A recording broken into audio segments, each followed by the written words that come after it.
Supreme court తదుపరి chief justice గా BR Gavai పేరును కొలీజియం సిఫార్సు చేసింది. సిజే సంజీవ్ ఖన్నా మే 13న రిటైర్ కానున్నారు.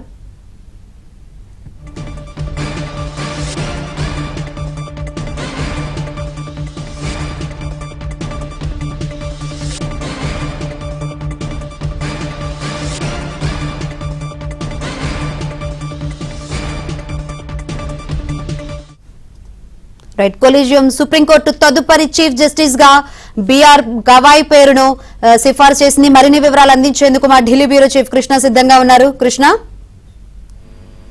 శంకరి, సుప్రీంకోర్టు తదుపరి చీఫ్ జస్టిస్ గా బిఆర్ గవాయ్ నియమితులు కాబోతున్నారు. ఆయన పేరును సిఫార్సు చేస్తూ సిజేఐ ప్రస్తుతం ఉన్నటువంటి సిజేఐ సంజీవ్ ఖన్నా కేంద్ర ప్రభుత్వానికి లేఖ రాశారు. ఇదొక ఆనవాయితీ. ప్రస్తుతం ఉన్నటువంటి సిజేఐ తన పదవీ కాలం ముగిసిన తర్వాత ఎవరు తదుపరి సీజే అవుతారు అనేది కేంద్ర ప్రభుత్వానికి లేఖ ద్వారా తెలియజేయాల్సి ఉంటుంది. సో ఆ ఫార్మాలిటీ ఈ రోజు ప్రస్తుత సీజే సంజీవ్ ఖన్నా పూర్తి చేశారు. ఆ మేరకు లేఖను కూడా తదుపరి సీజేఐగా బిఆర్ గవాయ్ పేరును పేర్కొంటూ కేంద్ర ప్రభుత్వానికి లేఖ రాశారు. భూషణ్ రామకృష్ణ గవాయ్, బిఆర్ గవాయ్ ఆయన పూర్తి పేరు భూషణ్ రామకృష్ణ గవాయ్.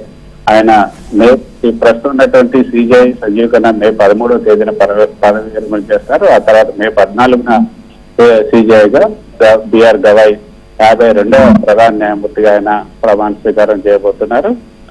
ఇప్పుడు బిఆర్ గవాయ్ 1960 నవంబర్ 24న మహారాష్ట్రలో ఉన్నటువంటి అమరావతిలో జన్మించారు. 2003లో బాంబే హైకోర్టులో అదనపు న్యాయమూర్తిగా నియమితులయ్యారు. 2005లో అక్కడ న్యాయమూర్తిగా పదోన్నతి పొందారు. తర్వాత ఏదైతే 2019 మే 24న సుప్రీంకోర్టుకి ఆయన రావడం జరిగింది. ఆయన పదవి కాలం నవంబర్ 23, 2025 వరకు కూడా ఉంటుంది. సో ఈ ఏడాది నవంబర్ 23 వరకు కూడా ఆయన సిజేఐగా కొనసాగబోతున్నారు.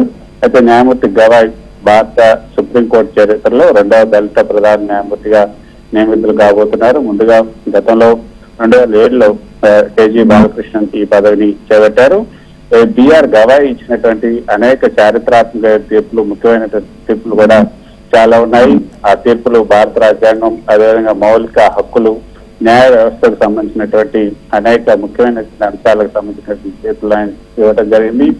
2016లో డిమానిటైజేషన్ చట్టబద్ధత పైన ఆయన ఇచ్చినటువంటి తీర్పును కూడా మనం చూసాం. ఏదైతే ఈ యొక్క డిమానిటైజేషన్ పెద్ద నోట్ల రద్దుకు సంబంధించి కేంద్ర ప్రభుత్వం రిజర్వ్ బ్యాంక్ ఆఫ్ ఇండియా సంప్రదించిన తర్వాత డిమానిటైజేషన్ నిర్ణయం తీసుకుంది కాబట్టి ఇది రాజ్యాంగపరంగా చట్టబద్ధమైందంటూ ఆయన తీర్పునిచ్చారు. తర్వాత బుల్డోజర్ పేర్ల పైన యూపీ, అదేవిధంగా ఇతర రాష్ట్రాల్లో ఏదైతే బుల్డోజర్ న్యాయం అంటూ నిందితులకు సంబంధించినటువంటి ఏదైనా కేసుల్లో ఉన్నటువంటి నిందితుల ఇళ్లను బుల్డోజర్ తో కోల్చడం అన్న కేసుకు సంబంధించి కూడా ఆయన కీలకమైనటువంటి తీర్పు ఇవ్వడం జరిగింది. ఈ చర్యలు ప్రక్రియను పాటించకుండా జరిగితే బాధిత కుటుంబాలకు నష్టపరిహారం ఇవ్వాలి. అదేవిధంగా సంబంధిత అధికారుల మీద, దీనికి సంబంధించినటువంటి బాధ్యులైన అధికారుల పైన చట్టపరమైనటువంటి చర్యలు తీసుకోవాలని తీర్పునిచ్చారు. మరి తీర్థ సేవాల్, అదేవిధంగా కల్సా యూనివర్సిటీ రిపీల్ యాక్ట్ 2017 వీటన్నిటికి సంబంధించి కూడా ముఖ్యమైన తీర్పు ఇచ్చినటువంటి బిఆర్ గవాయ్ ఈ నెల 14వ తేదీన సిజేఐగా ప్రమాణ స్వీకారం చేయబోతున్నారు. రాష్ట్రపతి ఇప్పుడు ఉన్నటువంటి రాష్ట్రపతి ద్రౌపది ముర్ము ఆయన చేత ప్రమాణ స్వీకారం చేస్తారు. Right, thank you Krishna.